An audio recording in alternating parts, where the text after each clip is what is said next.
여러분, 지금 이 시각에도 세계 열강들의 심장부에서는 소리 없는 총성이 울려 퍼지고 있습니다. 총알 대신 거대한 자본이, 미사일 대신 수출 규제라는 살벌한 무기가 오가는 전장입니다. 바로 21세기 글로벌 패권의 향방을 가를 결정적 열쇠, 자원전쟁입니다. 지금 미국 펜타곤의 작전실, 중국 공산당의 당사, 그리고 유럽 경제의 심장부인 독일 프랑크푸르트의 지도 위에 동시에 붉은 펜으로 긴박하게 표시된 좌표가 하나 있습니다. 사우디의 기름밭도 호주의 광활한 광산도 아닙니다. 놀랍게도 그곳은 대한민국 강원도 영월, 해발 600m 산골짜기에 버려져 있던 어느 폐광촌입니다. 우리는 학창시절 귀에 못이 박히도록 이렇게 배웠습니다. 한국은 자원 빈국이다. 기름 한 방울 안 나오니 오직 인적 자원과 기술로 승부해야 한다고 말이죠. 그래서 땅속에 묻힌 보물 따위는 진작에 포기하고 살았습니다. 그런데 우리가 철석같이 믿어온 이 상식이 사실은 대국민 가스라이팅에 가까운 착각이었다면 믿으시겠습니까? 알고 보니 우리 발밑에는 마블 영화 속 비브라늄에 버금가는 전 세계가 눈독 들이는 미친 자원이 잠들어 있었던 겁니다. 미군의 최첨단 무기를 고철 덩어리로 만들 수도 있고, 반대로 중국의 자원 갑질을 단 한 방에 침묵시킬 수 있는 절대 반지, 자존심 센 독일과 일본이 제발 물량 좀 나눠달라고 줄을 서게 만든 검은 다이아몬드입니다. 오늘 말랑한 경제학에서는 30년 만에 봉인이 해제된 강원도의 전설, 상동광산의 텅스텐 이야기를 파헤쳐 보겠습니다. 이것은 단순한 광산 재개발 뉴스가 아닙니다. 자원 거지 취급받던 대한민국이 글로벌 자원 안보의 핵심 기지로 비상하는 마치 첩보 영화 같은 거대한 머니 게임의 서막입니다. 시계바늘을 잠시 1970년대로 돌려보겠습니다. 잘 살아보세. 노래가 새벽마다 울려 퍼지던 그 시절, 대한민국은 지독하게 가난했습니다. 번듯한 공장 하나 없던 그 시절, 우리 식탁을 책임진 건 반도체도 자동차도 아니었습니다. 바로 검은 황금이라 불리던 돌덩어리 텅스텐이었습니다. 혹시 대한중석이라는 이름을 들어보셨나요? 단일 기업으로 대한민국 전체 수출액의 60%를 홀로 감당했던 그야말로 국가대표 소년 가장이었습니다. 우리가 명절마다 달리는 경부고속도로, 산업의 뼈대인 포항제철소, 비료 공장들, 이거 전부 강원도 영월 상동광산에서 캔 텅스텐을 팔아 벌어들인 달러로 쌓아 올린 겁니다. 냉정하게 말해 대한민국의 산업화는 강원도 광부들이 흘린 피땀과 텅스텐이라는 검은 디딤돌 위에 세워졌다고 해도 과언이 아닙니다. 당시 상동광산의 위상은 단일 광산 기준 세계 1위였습니다. 품질이 어찌나 압도적인지 런던 금속거래소에서도 코리아 텅스텐이라고 하면 웃돈을 얹어줄 정도로 명품 대접을 받았습니다. 하지만 1990년대 초반 거대한 빌런이 등장합니다. 바로 중국입니다. 개혁 개방으로 빗장을 푼 중국이 세계 시장을 집어삼키기 위해 가장 먼저 꺼내든 카드가 텅스텐이었습니다. 중국 정부는 막대한 보조금을 무기로 말도 안 되는 헐값에 텅스텐을 전 세계에 살포하기 시작했습니다. 이른바 무자비한 덤핑 공세였습니다. 자본주의 시장은 냉혹했습니다. 품질이 아무리 좋아도 가격 깡패 앞에서는 장사가 없었으니까요. 결국 가격 경쟁력을 잃은 상동광산은 1994년 채굴 장비의 전원을 끄고 육중한 철문을 닫아 걸었습니다. 폐광, 그것은 단순히 회사 하나가 망한 게 아니었습니다. 영월이라는 도시의 불빛이 꺼졌고 4만 명이 넘던 북적이던 인구는 썰물처럼 빠져나갔으며 대한민국의 자원 주권이 깊은 잠에 빠져든 비극이었습니다. 그렇게 30년이라는 세월이 흘렀습니다. 먼지 쌓인 상동광산은 그렇게 잊혀진 전설이 되는 듯했습니다. 그런데 2026년 죽어가던 광산의 심장을 다시 미친 듯이 뛰게 만든 결정적 사건이 워싱턴에서 터집니다. 도널드 트럼프 행정부와 미국 의회가 중국을 겨냥해 사상 초유의 자원 쇄국 정책을 선포한 겁니다. 이름하여 디파스 개정안 발동. 내용은 심플하지만 무시무시합니다. 2026년부터 미군이 사용하는 미사일, 전차, 전투기, 드론 등 모든 전략 무기에 중국산 텅스텐 사용을 전면 금지한다. 만약 중국산 텅스텐이 단일 그램이라도 섞인 무기를 납품하다 걸리면 그 방산업체는 업계에서 영구 퇴출시키겠다.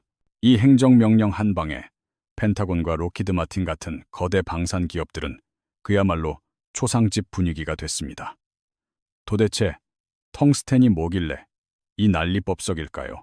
텅스텐은 지구상에 존재하는 모든 금속 중 가장 뜨거운 열을 잘 견디는 녀석입니다. 녹는 점이 무려 3422도에 달합니다. 철이 1500도에서 흐물흐물 녹아내릴 때 텅스텐은 마치 사우나에 들어온 것처럼 끄떡없습니다.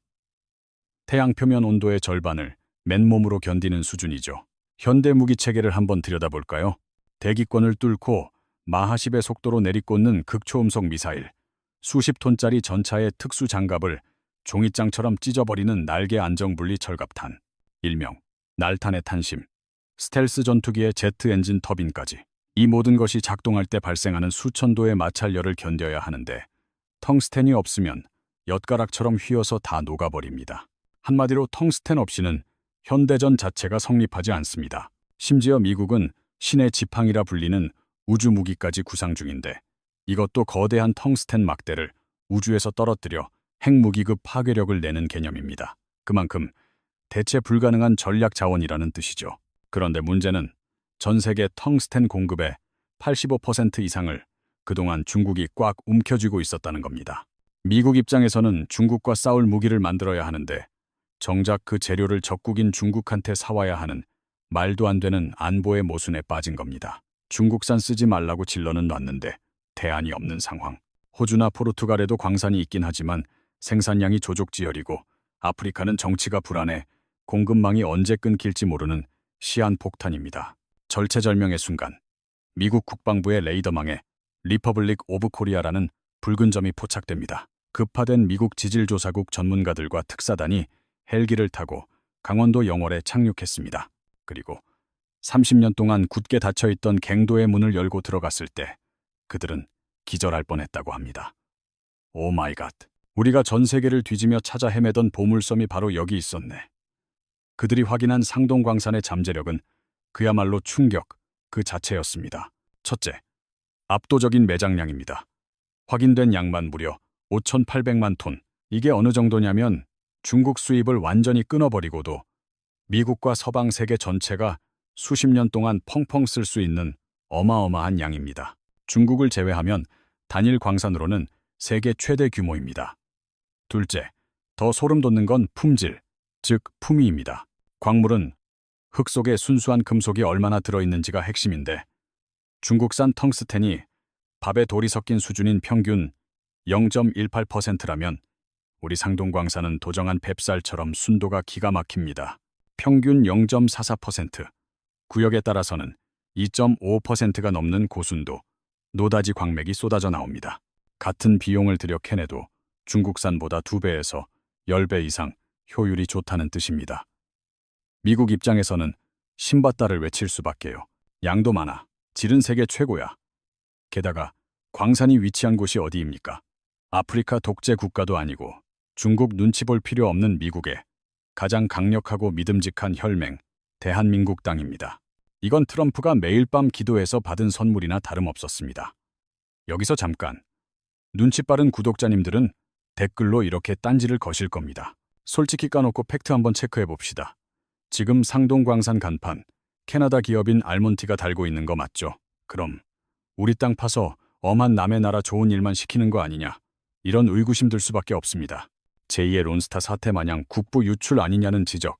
네, 뼈 아프지만 부정할 수 없는 사실입니다. IMF 외환 위기 시절 우리가 힘이 없어 지켜내지 못한 탓에 현재 지분 100%는 캐나다 알몬티 인더스트리로 넘어간 상태니까요.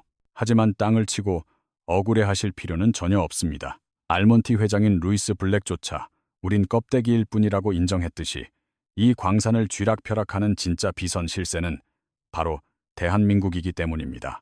이게 바로 K지정학이 가진 묘미입니다. 알몬티가 상동광산 다시 뚫겠다고 그 천문학적인 돈을 어디서 땡겨왔는지 아십니까? 놀랍게도 독일의 국책은행인 KfW였습니다. 독일 정부가 묻지도 따지지도 않고 7,500만 달러, 우리 돈으로 약 1천억 원이라는 거금을 쾌척해 준 겁니다. 돌다리도 두드려보고 건넌다는 그 깐깐한 독일 은행이 대체 왜 남의 나라 광산에 돈보따리를 풀었을까요? 그만큼 독일도 지금 발등에 불이 떨어졌다는 뜻입니다. 벤츠나 BMW 같은 독일의 자존심인 자동차와 정밀 기계 산업에 텅스텐은 없어서는 안 될 산업의 비타민이거든요. 중국이 자원을 무기화하는 상황에서 독일 정부가 직접 나서서 한국 광산에 빨대를 꽂아서라도 공급망을 확보하려는 필사적인 움직임인 거죠. 흔히 자원의 저주라고 하죠. 아프리카나 남미의 자원 부국들이 왜 가난을 못 벗어나는지 아십니까? 주구장창 땅만 파고 있기 때문입니다. 원석을 캐내도 이걸 가공할 기술이 없으니 선진국들이 헐값에 원자재만 쏙 빼먹고 부가가치는 자기들이 다 챙겨가는 구조니까요. 하지만 우리는 판이 완전히 다릅니다. 강원도 영월에 들어선 공장은 단순히 돌덩이 부수는 채석장 수준이 아닙니다. 이곳은 텅스텐 원석을 정제해서 산화 텅스텐이라는 고부가가치 중간재로 변신시키고 더 나아가 삼성전자와 SK하이닉스 반도체 공정에 필수인 특수가스, 육불화 텅스텐까지 직접 뽑아내는 첨단 기지입니다. 반도체 회로를 나노미터 단위로 깎아낼 때 이 가스 없으면 공장 문 닫아야 합니다. 어디 그뿐입니까? 전 세계가 사고 싶어 줄을 선다는 K방산의 주역, K9 자주포와 현무미사일. 이 무시무시한 무기들이 적의 전차를 뚫어버리는 핵심 관통자 역시 우리 기술로 가공한 텅스텐으로 만듭니다. 심지어 꿈의 에너지라 불리는 인공태양 K스타의 내벽도 1억 도의 초고열을 견뎌야 하기에 이 텅스텐만이 유일한 해답이죠. 캐나다 기업 알몬티도 이 사실을 뼈저리게 알기에 한국 정부와 거의 흘을 자처하는 계약을 맺었습니다. 생산량의 55%는 하늘이 두 쪽 나도 한국 기업에 먼저 넘기겠다. 그리고 남은 물량조차도 미국 방산업체나 독일 같은 서방 동맹국에 우선권을 주겠다는 겁니다. 서류상 주인은 캐나다일지 몰라도 그 과실을 따서 요리하고 수백 배의 가치를 뻥튀기하는 건 결국 대한민국이라는 얘기입니다. 원천 기술을 손에 쥔 우리가 슈퍼을, 아니 실질적인 갑인 셈이죠. 이 텅스텐이라는 돌멩이 하나가 동북아 외교판도, 특히 한일 관계의 서열까지 다시 쓰고 있습니다. 지금 가장 속이 타들어가는 나라가 어디겠습니까? 바로 옆 동네 일본입니다. 일본 역시 자원 한 톨 안 나는 주제에 기술력은 좋아서 텅스텐 소비량은 엄청나거든요. 자동차 절삭 공구부터 로봇 관절, 특수 합금까지 전부 텅스텐 없으면 올스톱입니다. 그런데 믿었던 중국이 수도꼭지 잠그듯 수출을 끊어버리니 일본 산업계 전체가 그야말로 멘탈 붕괴에 빠진 겁니다. 공장 라인이 멈추게 생겼으니까요. 2019년 불화수소 사태 기억하시죠? 그때 일본이 우리한테 뭐라 했습니까? 한국은 우리 부품 가져다 조립이나 하는 하청 공장 취급하면서 수출 규제 때리고 무시했잖습니까? 그때 우리가 얼마나 이를 갈았습니까? 그런데 불과 몇 년 만에 상황이 180도 뒤집힌 겁니다. 최근 일본 경제산업성 고위 관료들이 알게 모르게 한국을 찾아와서 이렇게 읍소했다고 합니다.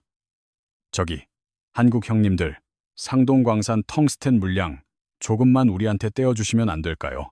가격은 섭섭지 않게 쳐드릴 테니 제발 좀 부탁합니다. 예전 같으면 콧대 높게 굴었을 양반들이 생존이 걸리니까 아주 납작 엎드려서 비굴 모드로 나온 겁니다.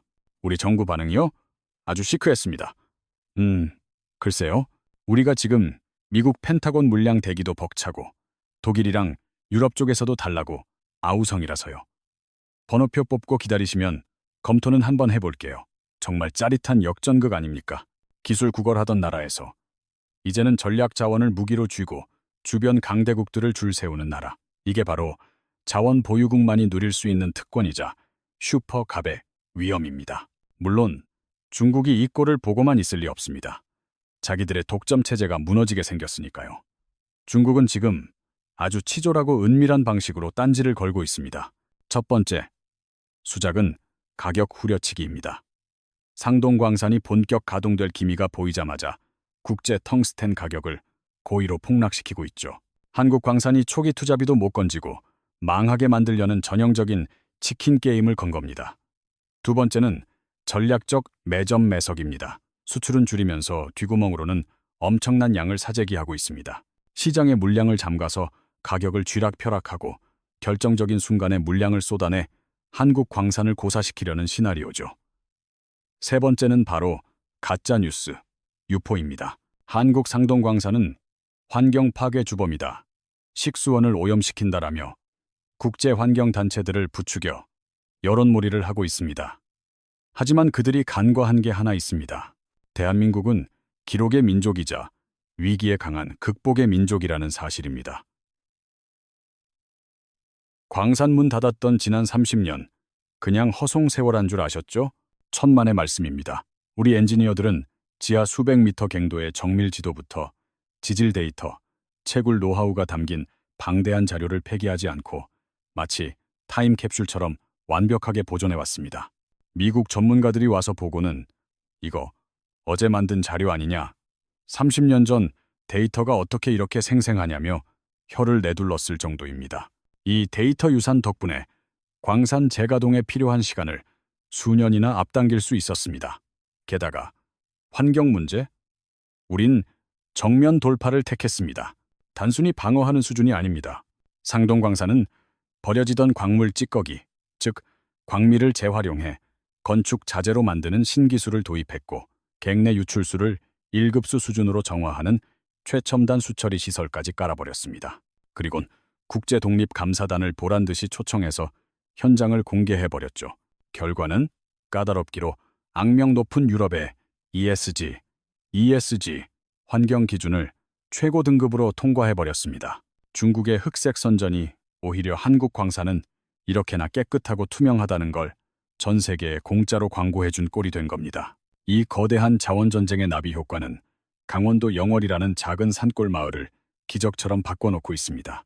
불과 몇 년 전만 해도 영월은 젊은이들은 다 떠나고 어르신들만 남은 지방 소멸을 걱정하던 쓸쓸한 폐광촌이었습니다. 하지만 지금 영월 읍내 풍경은 완전히 딴 세상입니다. 안전모를 쓴 외국인 엔지니어들이 거리를 활보하고 서울에서 온 고학력 연구원 가족들이 이주해 오면서 초등학교엔 다시 아이들의 웃음소리가 들리기 시작했습니다. 부동산엔 방구하는 문의 전화가 빗발치고 식당 사장님들 얼굴엔 웃음꽃이 활짝 피었습니다. 단순히 광부 몇 명 늘어난 차원이 아닙니다. 지질학자, 화공학자, 물류 전문가 같은 고소득 전문 인력들이 모여들면서 영월은 단순한 광산 마을이 아닌 아시아의 핵심 광물 클러스터로 진화하고 있는 겁니다. 옛날엔 텅스텐 값이 똥값이 돼서 우리가 망했는데 이제는 그 텅스텐이 다시 우리를 먹여 살리네. 오래 살고 볼 일이야. 한 마을 주민의 말처럼 이건 단순히 돈 문제가 아닙니다. 지방 소멸 위기라는 절체절명의 상황에서 첨단 자원 산업이 지역을 어떻게 살려낼 수 있는지 보여주는 가장 확실하고 멋진 대한민국의 해법인 것입니다. 자, 이제 어깨 쫙 펴고 다니셔도 좋습니다. 강대국들 눈치나 살피며 가진 것 하나 없다고 무시당하던 그 서름 많던 시절. 이제 완전히 끝났으니까요. 땅속에 묻혀있던 보물, 우리 민족 특유의 악바리 근성, 그리고 세계가 놀란 기술력까지 이 삼박자가 제대로 터졌습니다. 미국과 중국이 치고받는 패권 전쟁의 판도 이제 우리가 쥐고 흔드는 슈퍼얼이 된 겁니다. 강원도 첩첩산중, 그 깊은 어둠을 뚫고 텅스텐의 푸른 심장이 다시 뛰기 시작했습니다. 보이십니까? 저 불빛이 대한민국의 내일만 밝히는 게 아닙니다. 여러분의 텅 빈 통장까지 눈부시게 채워줄 테니까요. 미국은 안보를 위해 손을 잡고 독일은 돈다발을 들고 찾아오며 일본은 물건 좀 달라며 줄을 섭니다. 이게 꿈이냐고요? 아니요. 이게 바로 2026년 대한민국이 마주한 소름 돋는 현실입니다.